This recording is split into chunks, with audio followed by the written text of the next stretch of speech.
This video is in association with MPEC vendors. What's up guys, it's Sunday, so you know what that means. It is tournament day. Didn't make it last week, and the week before that we scrubbed out pretty hard. We went 2-3. One of the wins was a bye, so really was not a good week, but got to shake it off, start fresh. This week is also our sneak peek for the next set, Infinite Forbiddance, and that means we have White Forest cards to try and pick up. So the other guys at MPEC, Dave and Wally, are opening half a case this morning. I'm going to try and get some of that on film because they're going to be opening their case in the shops. I'm going to try and film some of it. And they've already said like any White Forest stuff is mine.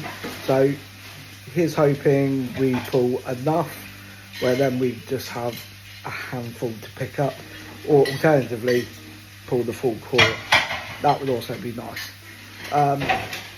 Once we've got that, we will be experimenting with the White Forest deck to see what we can do moving forwards from there. But the most important part of Sunday, as always, is it is time for breakfast, and today, as no other, we have our pancakes as normal. So we're going to sit, we're going to eat breakfast, then we're going to go pick up David and go to the store. So we'll see you guys there.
Okay, so it's now Tuesday. I wanted to try and get this done yesterday, but unfortunately I just didn't get a chance.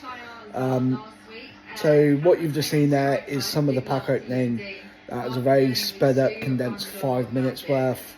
The pile to the left was all the White Forest stuff that was being pulled, put to the side for me, because I am trying to build the White Forest deck. And I stopped the recording when the QCR Fiendsmith engraver was pulled. They opened 6 boxes, only one QCR was pulled, and that was the only engraver that was pulled as well. So, yeah, if you only get the one QCR, at least they hit the big one. It is currently for sale through MPEC, £250 for that one card. Or we are open to trade it for 3 copies of the secret rare. So if you're watching this and it hasn't sold or traded yet and you want to do either of that, please message me through the Instagram, which is MPEC Vendors, and we can get that arranged. But after this, we moved into round 1. I was up against Ashley on their Ragnarok Crawler Insect deck. This was a game I lost last time I was at Locals, so let's see if we can go ahead and get some, not revenge, because that sounds horrible, but let's see if we can get a win back in the tally chart. So you're going to see a clip now of our game. I think it was round 1, game 1 you're going to see, and then we'll go over the full breakdown of the game afterwards. So enjoy. Okay, so here we are against Ashley. Like I said, I am not going to pretend to even know what half of their cards are called or what they do, but we do go ahead and we activate the Mirror Sword Knight, which gets met with the Ash. So we thankfully had the cool buy, so we were able to spec out the Big Wing Berthamut, which then met with the Imperm. So I was like, cool. Just giving my deck a shuffle here, because obviously we have gone into it. I did have the tactics in hand, and I did consider drawing 2, and that's what we went with in the end. Obviously the option to rip a card was always nice, but at this point we couldn't just pass on the Berthamut. And my thought here was 2 Dark Fiends of Edge Imp and Big Wing would at least get me into a Garura. Big Wing effect would activate, getting me into the Mirror Sword Knight. So we go ahead, we set 2, and we pass turn. So we can obviously tribute the Mirror Sword at any point to spec out the a monster that mentions Chimera Fusion, which we go ahead and spec out the Berthamut. Sorry, the Gazelle here. For whatever reason, the recording bar is taking up the number 1 and number 2 columns, so if you're looking down to up, so any cards placed there, unfortunately I've got a black bar placed over it, so if I am a bit slow on the uptake, I do apologise. So we activate the Gazelle there, and we search the Chimera Fusion, I believe. So they go ahead and activate and normal summon Retaliate and See, or whatever the hell that's called, and just punches over the Gazelle, and that's all what Ashley could do. There wasn't much. After the 2 hand traps, they did say afterwards that they did brick on that old hand traps, which happens to the best of us. They just sadly didn't have a starter, so we discarded the Kotal, normal summon the Gazelle, which was then met with the Effect Railer. Don't really know why I didn't go Mirror Sword, but clearly I was thinking something here. I'll just move Garura to attack. We punch over and then do 3k damage direct with the Garura. The Retaliate and See, though, does sound when it's sent to grave. I can't remember exactly what off the top of my head now. I think it searches a 1500 bug or less, and then swing for the 3k there. So we've got a bit of damage off. We've got a couple of cards set. And I'm looking here in main phase 2. I've got Chaos Angel in hand. I've got SP Little Knight in deck, both of which could do something. So we go ahead here, we link 2 into the SP, choose not to activate the SP effect to banish a card, but we activate the Garura to draw off the card. When they go ahead here, summon the Buggy, which allows it to spec another Buggy, I believe that's what it does, and we just hit it with the Imperm, and they have to pass. We normal summon the Mirror Sword. They've ran out of resources, they're out of hand traps, So we are now good to combo off. Now, don't get me wrong, I lost to this deck 2 weeks ago. Ashley unfortunately just bricked on those hand traps at the beginning. As you saw, if they had any form of starter in their hand to go with those opening hand traps, we would have been in a lot of trouble and we would not have pulled this around. Most probably would have looked at another defeat. I did walk into this game thinking, cool, I've lost my first round game. So the fact we was able to pick up that win meant a lot. And now I'll go back over to the studio and talk about the rest of the game. Okay, so as you just saw there with the first game with Ashley, we went ahead and took the win there, putting us into quite a good starting position. However, game around is best of 3 games. That was only game 1. Game 2, Ashley went full combo and just absolutely annihilated me. I tried to fight back best I could, but the reality is with my starting hand to what they had, the resource grind was just too much and I just couldn't keep up. So we lost game, let's try it again. We lost game 2 there, and going into game 3, I chose to go first. We was able to set up pretty much full combo with very little interruption. And then from there, Ashley just unfortunately struggled to punch through our wall that we'd set up at that point. So we was able to go ahead and take round 1. So starting off on a positive note, starting off strong, we move into game 2. We got paired against Matt Black. As you know, I love Matt Black. I love playing against him. He's one of my favourite people to play against. He always brings out the best of my abilities, and he was playing Tenpai. And it's a deck that we universally do not do well against most probably one of our hardest competitors. So it was certainly a game. I knew he was on Tenpai. It was unfair. Looking back, it was unfair. I won the dice roll. I knew what he was playing. Obviously, he knew what I was playing. I only played the same deck, but other people do play other decks. Apparently, that's a thing. So maybe I should have made him go first. Maybe I should have given him the choice. I don't know. I don't know what counts as good sportsmanship and what don't. But at the end of the day, I did make him go first. And I'll show you our game 1, because that really does go into what we were feeling and facing for game 2 and 3 of round 2. So here is game 1. I hope you enjoy it. Okay, so here we are. So like I said, I made Matt Black go first. He goes ahead and shoots off the terraforming, searches for the field spell, and I go ahead and drop the troll and lock pad. He summons the green one, which allows him to spec the red one. The only name I know for definite off the top of my head is Pedra. I believe the red one's called Chundra, but I could be wrong. He links them both off into the Heroic Seals. He sets 2 and passes. Like I said, I knew what he was playing. I chose for him to go first. Like I said, maybe that's a bit unfair of me, I don't know. But here we go. So now it's our turn here. He can tribute to bounce. Fortunately, not a whole lot I can do here to stop that, because it tributes for cost. Mirror Sword Knight doesn't do anything, but Kotal will negate and destroy. So I go ahead and normal summon the Gazelle, but he knows that. He knows what Kotal does. He knows that if he lets the fusion out before activating it, he may as well just not bother activating it. So he goes ahead, specs the Magnum, I want to say, so he can add a dragon at the end of the turn. So I know I've only got this turn to kill him. Sorry, just drinking some coffee there. So we go ahead and we add the Baphomet. Now we ditch the Chimera Fusion in order to spec out the Nightmare Apprentice, which allows us to add any illusion monster from deck to hand. So we go ahead and grab the Mirror Sword Knight so we can try and get the Sword Knight into rotation. Here we activate the Polymerization, I believe sending the Sword Knight and the Baphomet from hand, if I remember correctly. Let's see if I do. Oh no, there's the Gazelle and the Mirror Sword to go into the Baphomet Fusion, which allows us to Foolish One. So here we'll go chain 1 Gazelle, chain 2 Baphomet. We are met with the Imperm, so we do shoot the Kotal, and I shouldn't have shot the Kotal, to put it simply.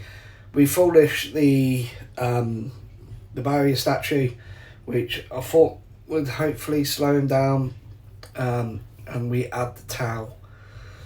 So from here now we activate the Chimera Fusion in Grove, tie it back to hand, and obviously we've got some plays. I don't want to... It's a tough one. It is a tough one. So we go ahead and we overlay here into the Goblin Crazy Biker, I think this guy's called.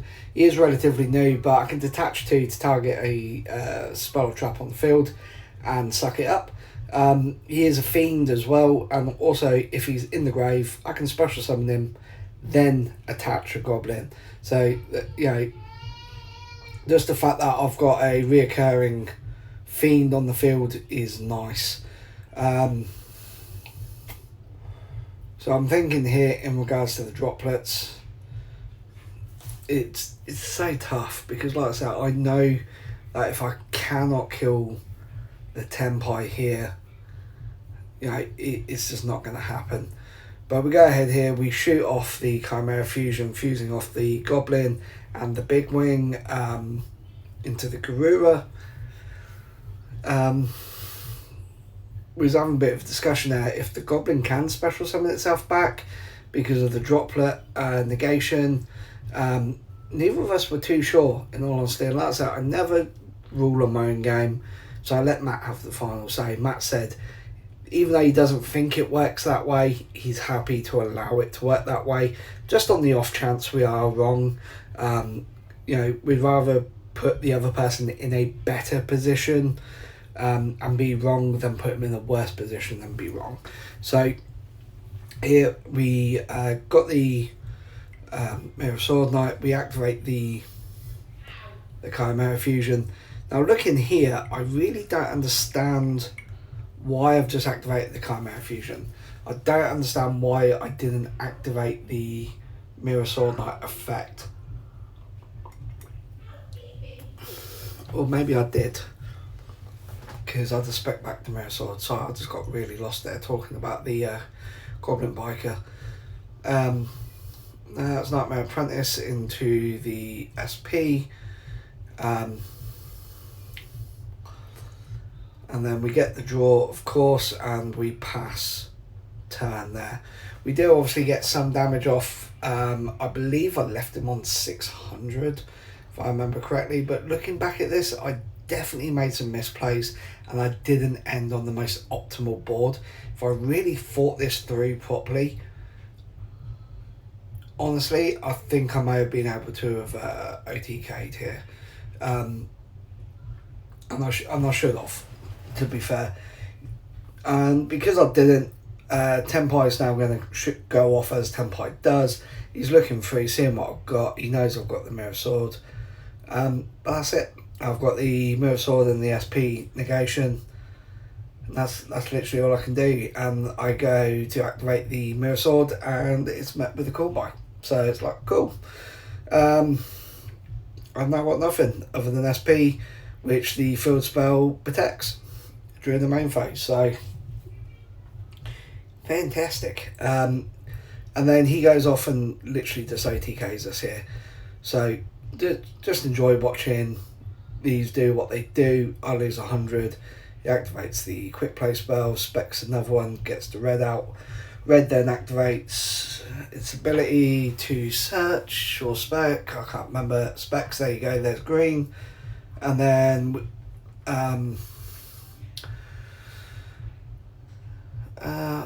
I go ahead here thinking I was clever, and that I banish the Bertho to get back the now I got back the Kotal.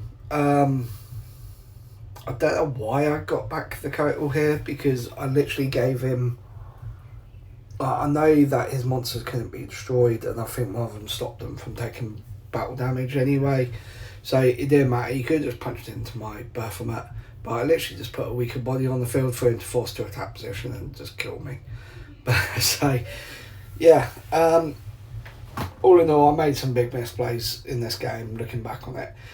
I don't think the end result would have mattered, because I would have taken this game. He would have chosen to go second game 2 and steamrolled me, and then game 3, he would have steamrolled me again. So like I said, it didn't change the outcome. It was a fun, enjoyable match, and I just got stamped here, and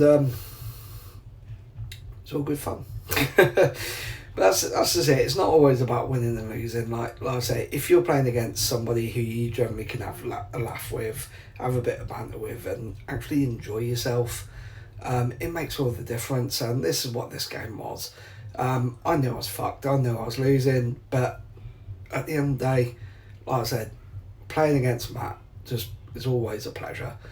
I find him incredibly insightful. He's really good at the game. He knows his shit, and so therefore every time we play, I get to learn something. He's a lot very similar to when I play people like Callum and Solomon, and that's not taking anything away from anybody else there, but because they know their decks, whereas these guys know the game. So they'll know these niche little interactions that even as a judge now for over 2 years, I wouldn't have even thought of, and then they're there telling me about it, and I just think it's brilliant. So we did go ahead and we lose 2-0 here. So that's game one. Game two went very similarly, but I'll catch you back in the studio. So there you saw me just get absolutely curb stomped by Tenpai. I think I could have done some plays differently in that first game to possibly have vocoed. However, it is what it is. Like I said, I don't believe it would have changed the end result. I think it would have been a 2-1 loss instead of a 2-0 loss. And it is what it is. Game 3, we went up against Neo, playing the new Ritual Beast stuff. Now, I do have game 1 again recorded, but I'm not going to show that here. I'm going to show that over on TikTok. So, if you want to see how the new Ritual Beast works, because Neo plays it perfectly.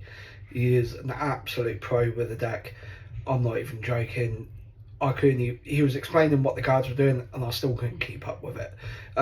So if you want to see Neo absolutely pop off using the Ritual Beast, go over to TikTok, same name, Mystic Frost 86, and check that out there. So I'm going to post at least one game a week, along with some deck profiles as well. Will all be over on TikTok, and this channel will be used just for the vlog and the snippets of gameplay I show. From there, I made the conscious choice. I'm X2. It's the sneak peek event. The boys have just cracked 6 boxes. I've got shit to sell. I'm tired. I'm hungry. I'm going to drop. Once you go X2 at locals, realistically, you're walking away with your OTS pack and 1 prize pack. And if you drop, you get your OTS pack and you get 1 prize pack. So you're getting the same amount for doing less work, to put it simply. So at that point, I thought, you know what, I'm going to drop. I saw I got paired against Aaron, and for those of you who don't know, again, I have a great time playing against Aaron. He runs Snake Eyes, and I just think it's a funny game. So me and Aaron decided to play it out. Funny enough, I actually beat him. I took the game 2-1, but because I'd already made that conscious decision drop, I put his name down as the winner and signed off the paperwork, and then officially dropped from that point. I'm going to show you the game 1 with Aaron, and the reason why I'm going to show you game 1 with Aaron is because of the turnout of events. We literally went through his whole hand. I chose to go first, and we went through all 5 cards in his hand, and then he couldn't play. So I'm going to show you it just because I think it's funny. Even if I just, we'll go over it. You'll see what I mean. We both had a good giggle about it afterwards. So here is game 1 of round 4 after I officially dropped. Okay, so here we go. As you can see, we rolled the dice. I won the dice roll, and we're going first. There we go. So we've drew 5 cards apiece. My hand, I'm not going to lie, was absolutely stacked. I had everything I needed in my hand, and I believe he had 3 hand traps and 2 starters. he had the Snake Eyes Ash and the Popular.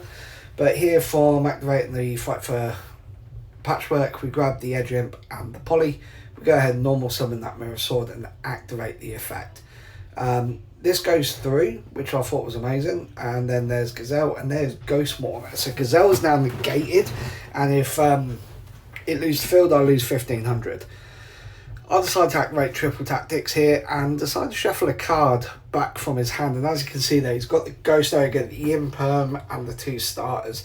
I decided to take a starter out of his hand and get rid of the Popular. I thought I could work with the Monster Negation. I thought I could negate the Snake Eye Ash with the Edge Imp. So it would come down to whatever he top decks here. But we fuse with the Edge Imp. We chain 1 Gazelle, chain 2 Edge Imp, chain 3 Chimera. And then he goes ahead and Ghost Ogres, which is fine. That's another card out of his hand. The hand rip has still been declared, so that does still go through. We search the Kotal discards here. Search nest the Big Wing Berthamet. From here, we discard the Patchwork to spec out the Nightmare Apprentice, which gives us a search. Now he does have Imperm in hand, so don't know why he let that go through. Don't get me wrong, I would have fused it off anyway with the Big Wing, and the Big Wing here will now activate as chain 1, and Thingy goes as chain 2. He goes to activate the Imperm, and we go ahead and negate it with the Kotal. Now this is where the 2 misplays come from. First of all, if he impermed the Nightmare Magician, I wouldn't have got the card back. I wouldn't have got the monster back on the field. I'm fully aware the game stopped, so I'm going to go back to the studio and we will discuss the rest. So you just saw the clip there of me and Aaron playing the game 1 of round 4. As I was saying, there's some mistakes there that I feel he made, and I don't know what his thought process there. Obviously, Ghost Ogring the Chimera was the right call in my decision. And then when I went ahead and activated the Nightmare Apprentice to search the Deer Bells, that's, in my opinion, when he should have dropped the Imperm. Because from there, he knew I had Poly, he knew I had Big Wing in hand due to the searches that I did. So yes, I would have still got to the fusion monster either way. However, at that point the Imperm was already used. By trying to Imperm the fusion monster, Kotal was live to negate against the target and then negate and destroy it. So if he activated it on the Apprentice, I would have had to use the Apprentice as fusion material and then gone into the Bertho fusion there, which you saw. Which would have obviously stopped the Deer Bells from being resurrected. And then at the end of the turn, as you saw, we went through all 3 of his hand traps. We shuffled 1 card back in. So all he is left with was the Snake Eye, which then got ripped. The Snake Eye Ash, it then got ripped via the Chimera. Forgot what I was saying. The Chimera hand rep effect. So the other play there he could have done would have just been to leave the Imperm in his hand, and then it's a 50-50 chance. Do I hit the Snake Eye Ash? Do I hit the Imperm?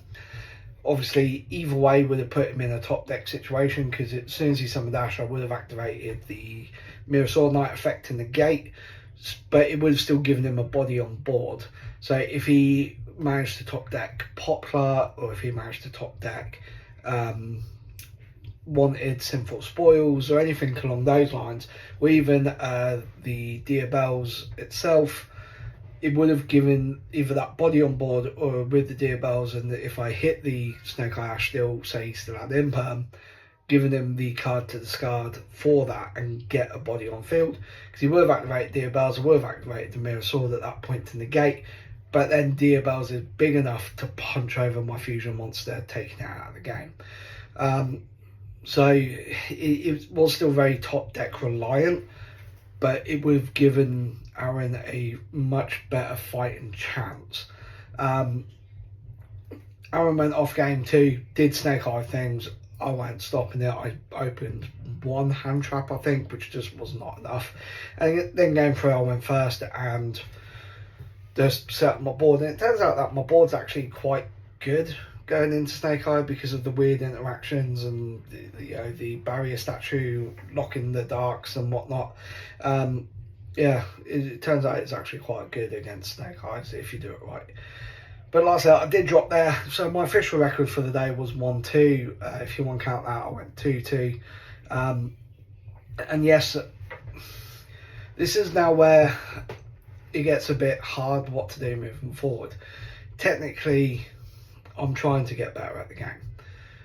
So from a technical standpoint, you get better. The more you do something, the better it gets. However, my deck is struggling to keep up.